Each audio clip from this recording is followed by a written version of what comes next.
I was done with women.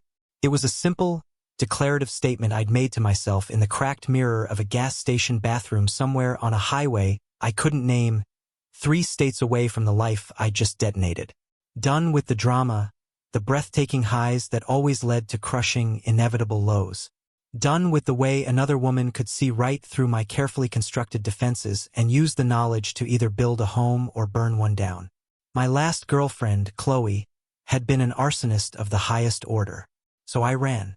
I ran until my savings dwindled and my car started making a noise that sounded suspiciously like a death rattle, depositing me in a tiny, forgotten town nestled in a valley that seemed to perpetually hold its breath. I rented a small, furnished room above the town's only bakery, the smell of yeast and sugar a constant, cloying reminder of a sweetness I no longer felt I deserved.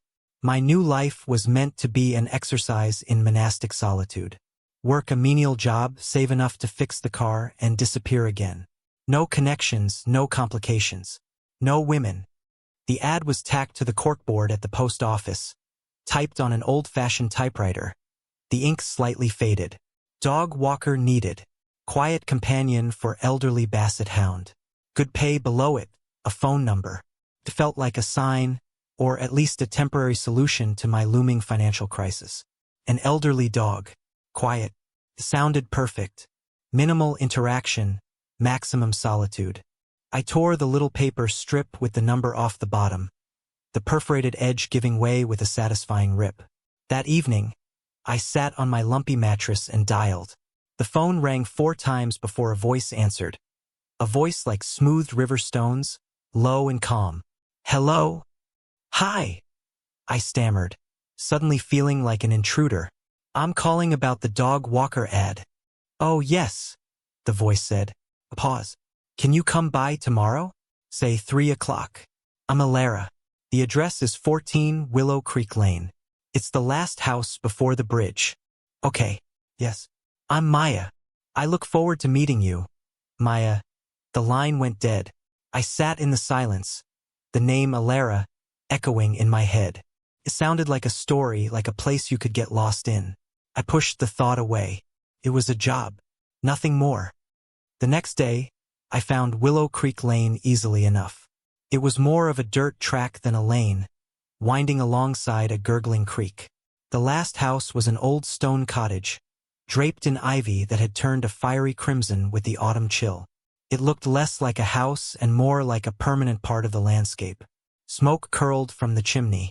I parked my sputtering car and walked up the flagstone path, my boots crunching on fallen leaves. Before I could knock, the heavy oak door swung open. The woman standing there was Alara. She was taller than I'd expected, with a cascade of silver and dark hair pulled back in a loose braid that fell over one shoulder. Her face was a beautiful map of fine lines around her eyes and mouth, testament to a life of smiling or squinting into the sun. She wore a simple gray sweater and dark jeans, and her eyes, a startlingly clear shade of blue, held a quiet, assessing intelligence. I felt instantly transparent, my worn-out jacket and nervous energy laid bare. Maya, she said. It wasn't a question. Come in. The inside of the house smelled of old books, wood smoke, and something else, something clean and floral, like jasmine tea. Books were everywhere, spilling from shelves, stacked on tables, propped on the mantelpiece. In the center of a worn Persian rug, an ancient basset hound lay sleeping, his long ears pooled around his head like melted chocolate. He let out a soft snore. This is Barnaby, Alara said, gesturing toward the dog with a fond smile.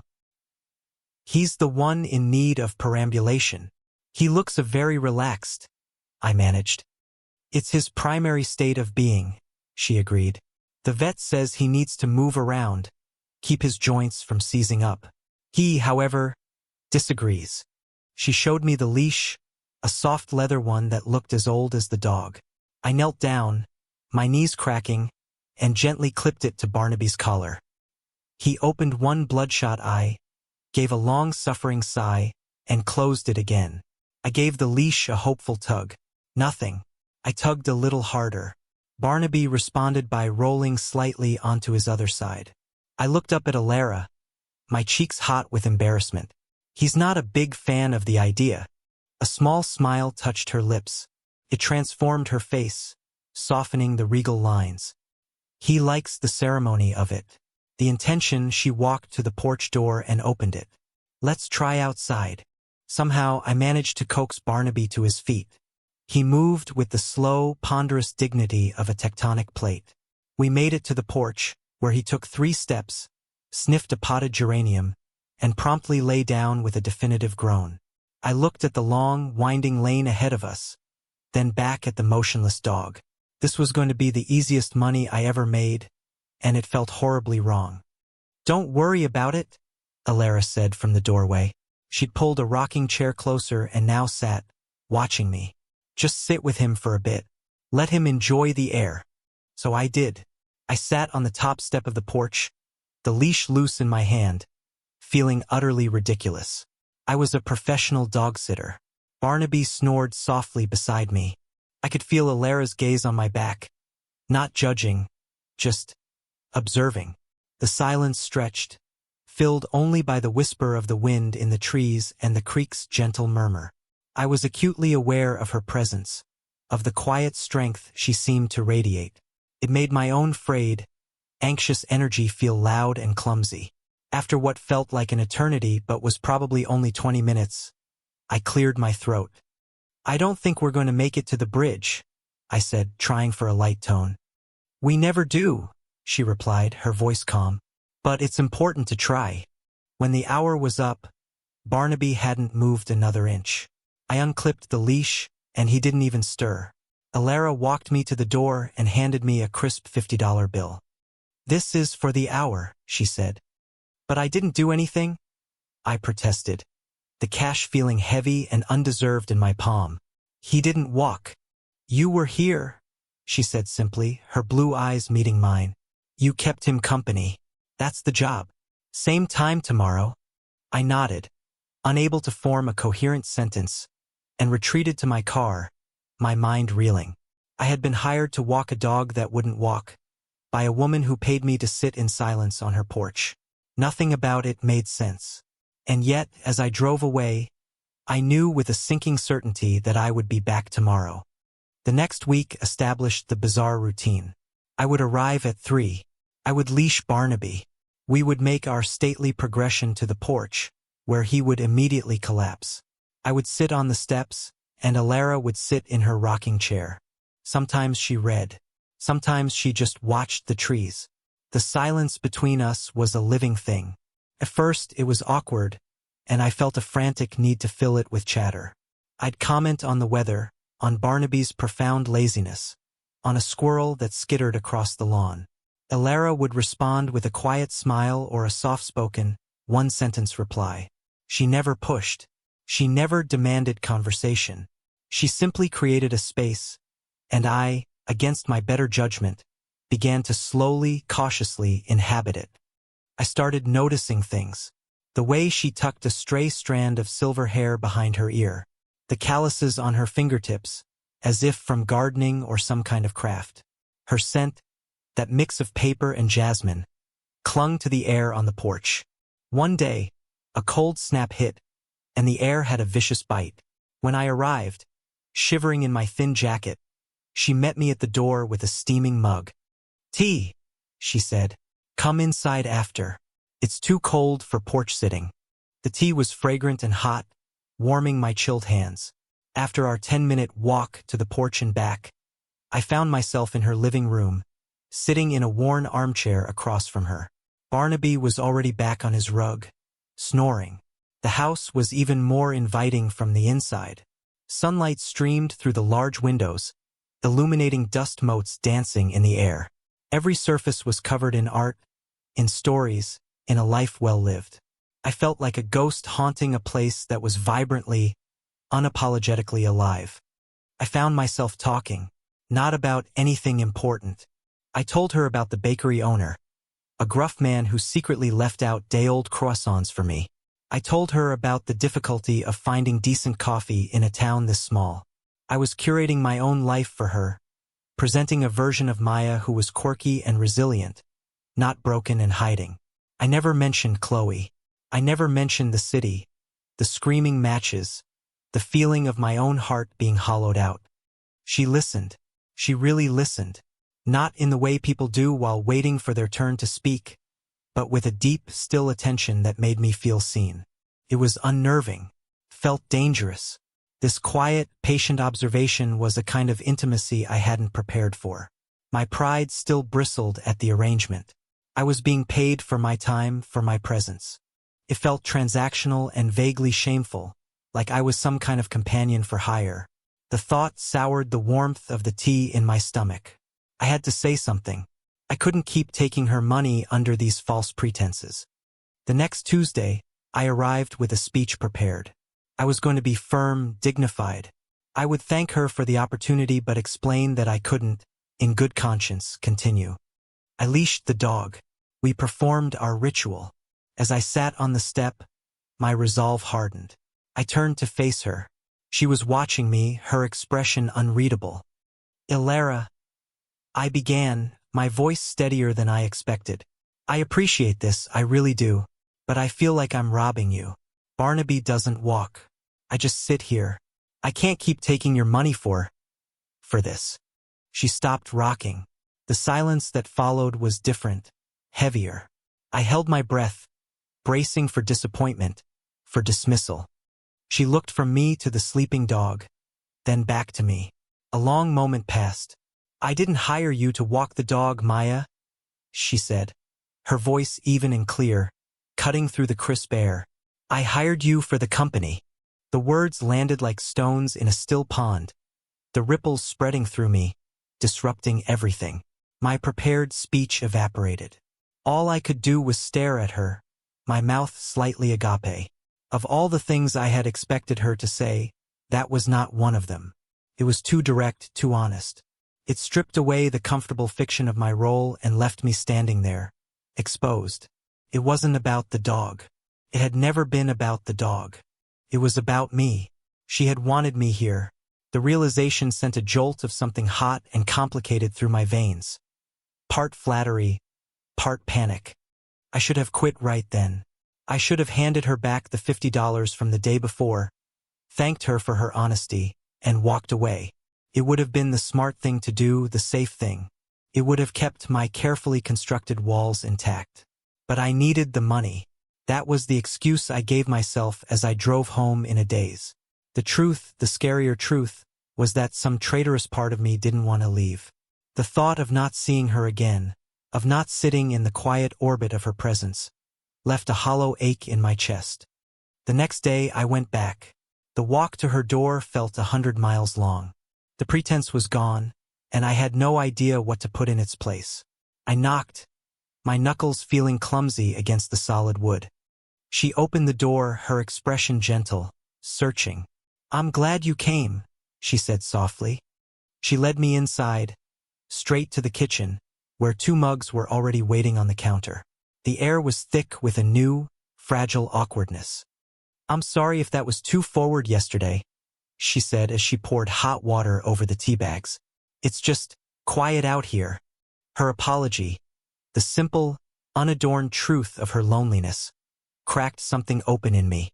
My own loneliness, which I'd been wearing like a heavy coat, suddenly felt a little lighter, shared.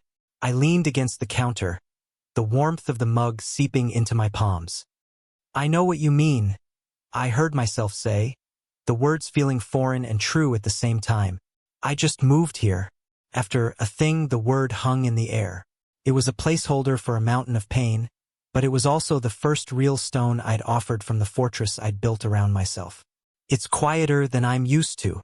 I found myself telling her about the suffocating smallness of my room, the way the silence at night felt like a physical weight. I told her about my car and the repair bill that felt like a life sentence. I didn't cry. I didn't ask for pity. I just stated the facts of my life, and she listened, her head tilted, her blue eyes never leaving my face. She didn't offer platitudes or solutions. She just offered me her unwavering attention, a gift more valuable than any amount of money. In her quiet kitchen, with the scent of jasmine and old wood surrounding us, a tiny, fragile truce was declared between my pride and my loneliness. I was still her employee, but for the first time it also felt a little like I had a friend. With the truth of our arrangement out in the open, our afternoons transformed. The ridiculous ritual with Barnaby was abbreviated, and we would move quickly into the warmth of the house. We talked, or rather I talked and she listened, and then slowly she began to talk, too. She told me she had been a professor of medieval history at a university back east. She'd specialized in illuminated manuscripts, the secret stories told in the margins of holy texts. I could picture her perfectly, her quiet intensity bent over a fragile, priceless page. She'd retired early and moved here, to the house her grandparents had built, to finally write the book she'd been researching for decades. "It's a quieter life," she said one afternoon, gazing out the window at the stark, beautiful landscape. "But the silence can be loud, sometimes." I understood that completely. My silence was filled with the ghosts of arguments, with Chloe's voice telling me I was too much, too sensitive, too difficult. I wondered what ghosts filled Elara's silence. I was beginning to feel a dangerous pull toward her, a current of attraction that I tried to ignore. It was in the way I found myself cataloging the shades of silver in her hair, the way my stomach fluttered when her hand brushed mine as she passed me a biscuit. It was stupid. She was my employer. She was older, settled, a woman who read Latin for fun. I was a transient mess, living on stale croissants and borrowed time. We were from different worlds, different universes. And besides, I was done with women. I repeated it to myself like a mantra, a prayer against temptation. One rainy afternoon, as we sat by the fire, she was telling me about her research. She spoke of a medieval abbess, a powerful woman who had run a convent and scriptorium, a beacon of knowledge in a dark time. "She was brilliant," Elara said, her eyes alight with passion, fiercely independent. Her letters to her closest friend and confidant, another nun, are some of the most beautiful prose of the period. They were devoted to each other. She paused and then added, so casually it almost slipped by me, "Eleanor and I used to read them aloud to each other. She loved the poetry of it." Eleanor. The name landed in the cozy room with the soft, definitive weight of a dropped book. Eleanor. Not a male name. Not a neutral name. Eleanor. My heart gave a painful thud. My internal radar, which I had tried so hard to deactivate, screamed to life. Oh, there it was. The quiet confirmation, delivered without fanfare or preamble. Her late partner, the one whose absence made the silence so loud, was a woman. A wave of something akin to vertigo washed over me. It was recognition, a feeling of being on solid, familiar ground. And it was terror. My experiences with women, with Chloe, had been a landscape of emotional minefields. Chloe's love had been a possessive, scorching thing that demanded all my oxygen. Elara's quiet, steady presence felt like the exact opposite, a calm harbor. But harbors were for ships that intended to stay, and I was just trying to pass through. The knowledge that she was like me, that this quiet kindness could, in theory, deepen into something else, was both a profound relief and a terrifying risk. I looked at her, really looked at her, and saw not just a kind, lonely woman, but a possibility. A possibility I was deeply afraid I wasn't strong enough for. The week after her quiet revelation about Eleanor, the air between us grew thick with unspoken things. Every interaction was charged. The simple act of her pouring me a cup of tea felt freighted with meaning.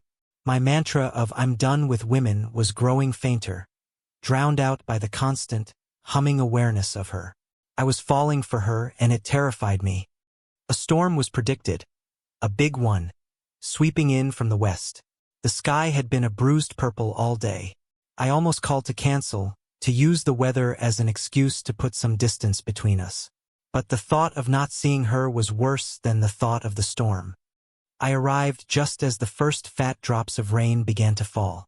The wind was whipping the trees into a frenzy. "You came," she said, pulling me inside and shutting the door against the rising gale. "I was worried you wouldn't. A little rain never hurt," I said, trying to sound braver than I felt.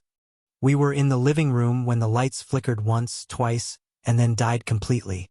We were plunged into a disorienting darkness, the only light coming from the increasingly frequent flashes of lightning that illuminated the room in stark, ghostly tableaus. Barnaby let out a worried whimper from his rug. "Well," Elara's calm voice came out of the dark. "That's that. Stay put. I know where the candles are." I heard her moving with a familiar confidence through the darkness.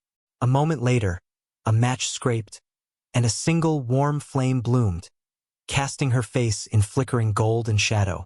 She looked like a figure from one of her medieval paintings, serene and timeless. She lit a few more candles, placing them around the room, and the space transformed into an intimate, glowing haven against the raging storm outside. She brought one over to the table beside my chair. As she set it down, her fingers brushed against mine. It was nothing, a fleeting, accidental touch, but a jolt of pure electricity shot up my arm. I snatched my hand back as if I'd been burned. Our eyes met in the candlelight. The world seemed to stop. The roar of the wind, the drumming of the rain. It all faded away, and there was only the space between us, crackling with a tension so powerful I could taste it. She didn't apologize. I didn't say anything. We just stared, and in that shared silence, the truth was laid bare. This wasn't just companionship. It wasn't just friendship. This was something else entirely. I was cold. The dampness had seeped into my bones. I must have shivered because she noticed.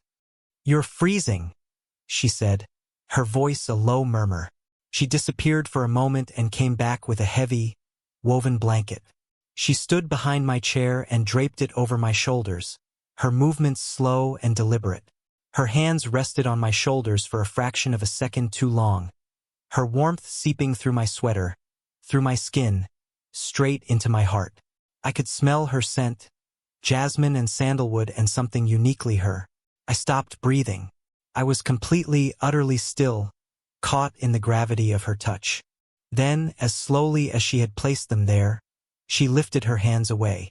I let out a shaky breath I hadn't realized I was holding. The storm raged on, but the real tempest was inside me. My carefully constructed walls were crumbling, breached by quiet kindness and the accidental brush of a hand. I was adrift, and the only lighthouse in the storm was the woman sitting across from me, her face a mask of calm in the flickering candlelight.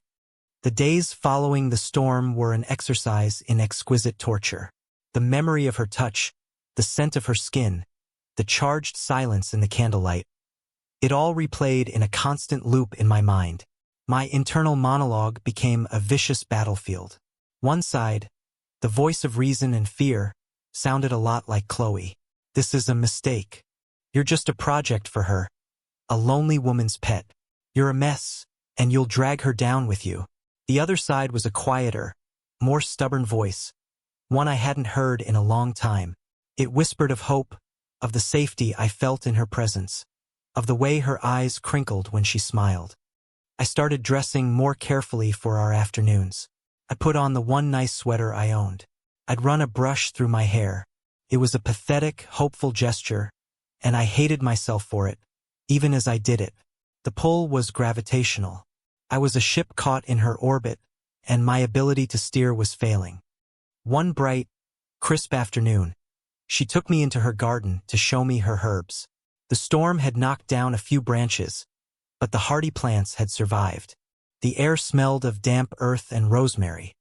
"This one is my favorite," she said, kneeling by a patch of mint. She plucked a leaf, her movements deft and sure. She crushed it gently between her thumb and forefinger and held it out for me. "Smell." I leaned in.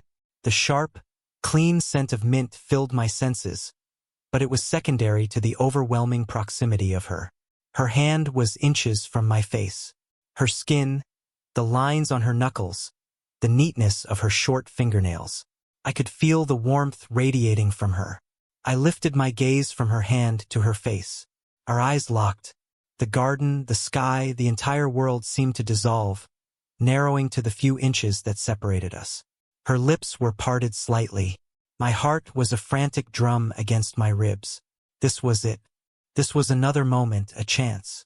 "Lean in," I told myself. Just lean in. The shrill ring of a telephone from inside the house shattered the spell. We both jumped back as if startled by a loud noise. The moment was gone, popped like a soap bubble. "I should get that," she murmured, her voice a little shaky. She hurried inside. I stood frozen in the garden, my hands clenched into fists, my whole body thrumming with adrenaline and frustration. I had been so close to what I wasn't sure. A kiss? A rejection? At least it would have been an answer. My own phone buzzed in my pocket. I pulled it out. A number I didn't recognize. I answered, my voice tight. "Hello? Maya?" "Sarah, my sister." Her voice was a wave of unwelcome familiarity, dragging me back to a life I was trying to forget. "Mom told me you were hiding out in some hick town. Are you okay? You need money again?" The questions were laced with that familiar blend of concern and judgment. We talked for a few minutes, a stilted conversation about her kids, my lack of a plan, our parents' disapproval of my entire existence. I felt myself shrinking with every word, the fragile confidence I'd been building in Alara's garden crumbling to dust. When I hung up, the tension in my shoulders was a solid ache. Alara was standing at the back door, watching me, her face etched with concern. "Everything all right?" she asked. I couldn't find the words. I just shook my head, feeling the weight of my messy, complicated life settle back onto me like a shroud. The hope that had bloomed just moments before was gone, crushed under the heel of reality. Alara didn't press. She just held the door open and led me back inside, away from the too bright sun. "Sit down," she said, her voice gentle but firm. She guided me to the armchair I now considered mine and disappeared into the kitchen. She returned a few minutes later with a cup of chamomile tea, the steam carrying a faint, apple-like scent. Her movements were calm and efficient, a silent rebuttal to the chaos swirling inside me. She was trying to soothe me, and the kindness of it made my throat ache. I was just starting to feel my shoulders unclench, the warmth of the mug a small anchor in my sea of anxiety, when my phone buzzed again on the table beside me. A text message. I glanced at the screen, and my blood ran cold. It was from Chloe. "Heard you ran away to the middle of nowhere. Hope you're not making another mess of things. You're good at that." It was a sniper's shot, perfectly aimed, ruthlessly accurate. It hit every insecurity, every fear I had about myself. A mess, that's what I was. A mess who ruined things. I physically flinched, a sharp, involuntary jerk, as if I'd been struck. The teacup rattled in its saucer. Alara saw it. I didn't have to say a word. Her gaze sharpened with a fierce sort of protectiveness. She didn't ask what was wrong.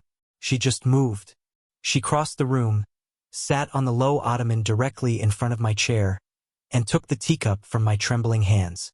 She set it carefully on the floor, her focus entirely on me. "You are not a mess," she said. Her voice was low, intense, and utterly certain. It was as if she had read the text message, or perhaps had simply read my soul. That was it. That was the key that unlocked everything. Her quiet, absolute faith in me, in the face of my own crippling self-doubt, was too much to bear. My eyes filled with hot, stinging tears. A strangled sob caught in my throat. "You don't know that," I whispered, the words thick with unshed grief for every time I'd believed I was. "I know what I see," Alara replied, her voice unwavering. She reached out, her hand hovering for a breathtaking second before it came to rest against my cheek. The touch was exquisitely gentle, a stark contrast to the storm inside me. Her thumb stroked away a tear that had escaped, the simple gesture feeling like a benediction. "I see someone strong who is trying very hard to convince herself she's weak." Her words, her touch, her unwavering gaze. It was a perfect, devastating combination. All my defenses, all the walls I had so painstakingly built since Chloe, they didn't just crack. They disintegrated into dust. I leaned into her touch, a broken sound finally escaping my lips, and closed my eyes. She didn't pull away. Instead, she leaned in, her movements achingly slow, giving me every possible chance to retreat, to panic, to prove her wrong. I didn't move, couldn't. This felt less like a choice and more like a surrender, a homecoming. Her lips met mine. It wasn't a kiss of desperate passion or frantic need. It was a kiss of profound certainty. It was deep and slow and searching. It tasted of chamomile tea and salt and a rightness that resonated in my bones.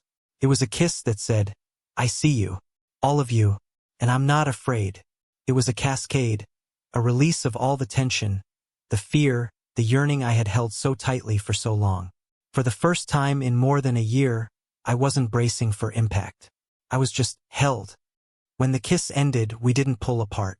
She rested her forehead against mine, her hand still cradling my face. I could feel her breath on my lips, warm and steady.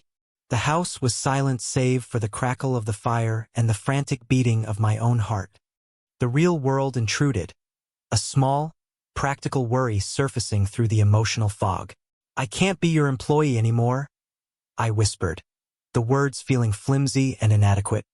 A soft, low chuckle vibrated through her. I know, she said, her voice a warm murmur against my skin. I was rather hoping you'd quit. The gentle humor of it, so perfectly timed, made me laugh a watery, relieved sound. It was okay. We were okay. What is this? I asked, needing to hear it, needing the confirmation. She pulled back just enough to look me in the eyes. Her own were dark with emotion. This, she said, and she kissed me again, a soft, brief press of her lips that was pure reassurance, is whatever we want it to be, starting now. She took my hand, her fingers lacing through mine, a comfortable, solid fit. Tomorrow, she said, her voice taking on a practical edge that I found incredibly grounding. We will go to the bank together. I'll give you your final payment and a severance to make it all clean and official. And then you can come over for tea because you want to.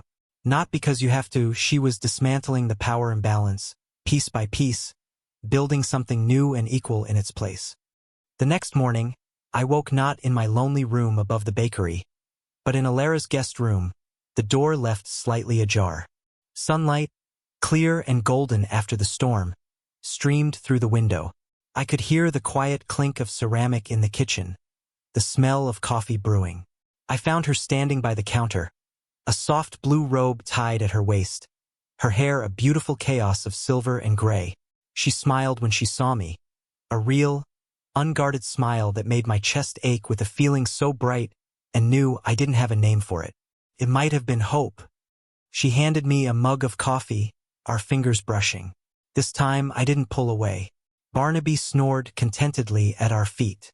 The fear was still there, a quiet ghost in the corner of the room, a whisper of Chloe's parting words. But for the first time it didn't have the loudest voice.